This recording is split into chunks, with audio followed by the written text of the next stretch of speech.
is the possibility to use some form of directed energy to affect physiology peripherally and also to affect the physiology and health of the brain. I can create small robotic units, controllable robotic units at the nanoscale, and that these too can be aerosolized to create a nanoswarm of biopenetrable materials that you cannot see, that are able to integrate themselves through a variety of membranes, mucous membranes, and wherever, mouth, nose, ears, eyes, can be then uptaken into the vascular system to create clumping, can affect the vascular system of the brain, or can directly diffuse into the brain space, and these can be weaponized. Agents that will either change individuals' thoughts, vulnerabilities, volatility to violence and aggression, or incur morbidity, dysfunction, and or mortality in such a way as to then mitigate the engagement altogether. The brain is and will be the 21st century battlescape in many ways. End of story. It's not just a question of trying to figure out what makes the brain tick and the way it's built.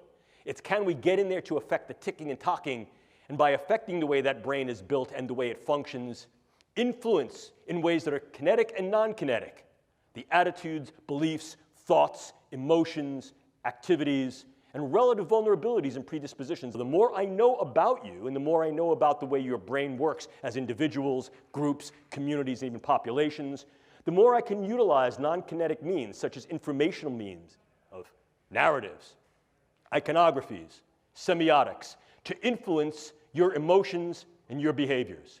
We can do this subliminally through computer images. We can do this more liminally through the types of engagements, interactions that we engage through psychological operations and informational operations. We can go further than that as well.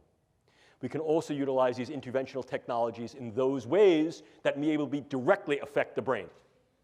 Probably the one that you've heard about most recently, most contemporaneously in the literature, is the possibility to use some form of directed energy to affect physiology peripherally and also to affect the physiology and health of the brain. And there are a number of countries that have developed initiatives and agenda towards developing just these types of things, the United States included.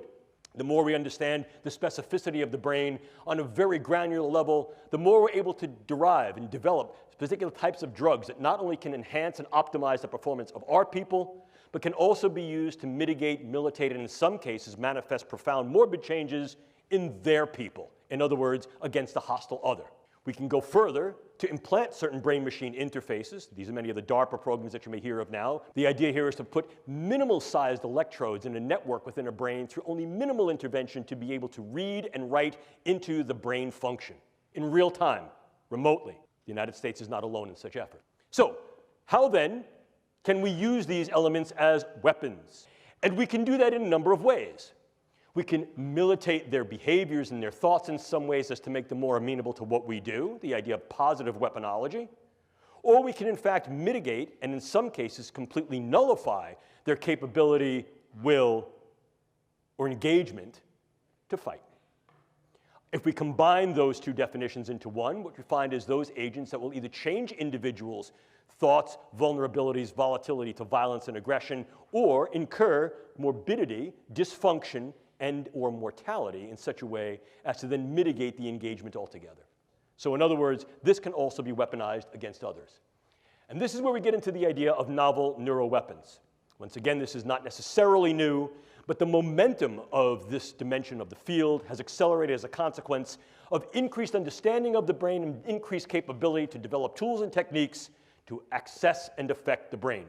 We see in-close neuropharmaceuticals and organic toxin. More specifically, perhaps, might be targeting individuals on a level that allows either direct attribution or covert engagement with non-attribution. I could also incur much broader type of ripple effects. And one of the ways I could also do that is with what's called high morbidity neuromicrobiologic agents. It's a real fancy way of saying neurobugs. But high morbidity neurobugs. I may not want to kill a lot of people. In fact, arguably, I may assume what is sometimes referred to as the Sailor-Malin mantra. I can use a particular bug that I may be able to now modify through the use of gene editing technique that is ubiquitously available and fairly easy to use to take a bug that was previously relatively benign and non-pathogenic and make that bug virulent, pathogenic, dangerous. And then what could I do? I could introduce that bug in key sites, but I'd want to make sure that at least part of the symptomatic constellation was not only neurological, was profoundly psychological.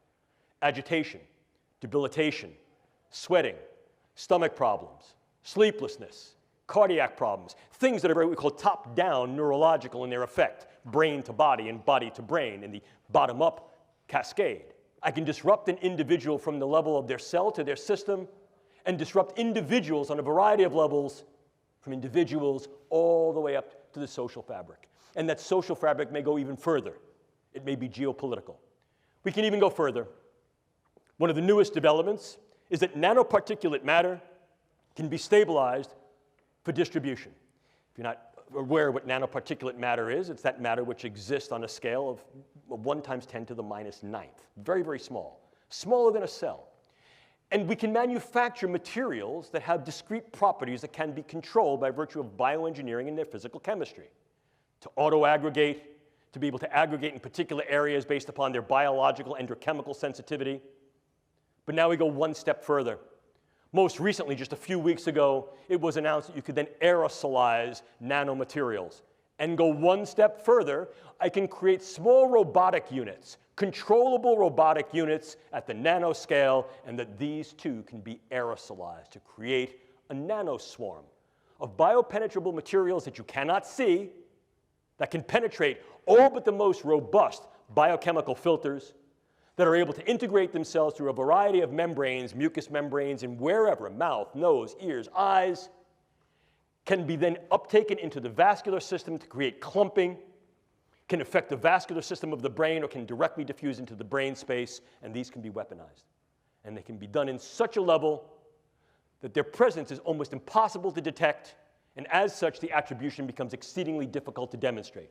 But let's keep going. Could I also utilize a whole host of devices to be able to affect individuals close in, for example, during interrogations, during social engagements, during human terrain team engagements, or more remotely, in a room, in a theater, in an airplane, in a bus, in a store, in a mall? The answer is increasingly yes. The idea here is can we utilize neuroscience and technology? And if the answer is yes, we can, should we? And if the answer there is we already are, and there are some domains and dimensions by which use should be advocated, for example, non-lethality, least harm, doing less harm than other forms of interventions and engagements that are currently in use, being able to mitigate individuals' capacity or willingness to engage in volatility. In other words, improving the capacity for individuals to gain capability to get along, well, perhaps there's some value there.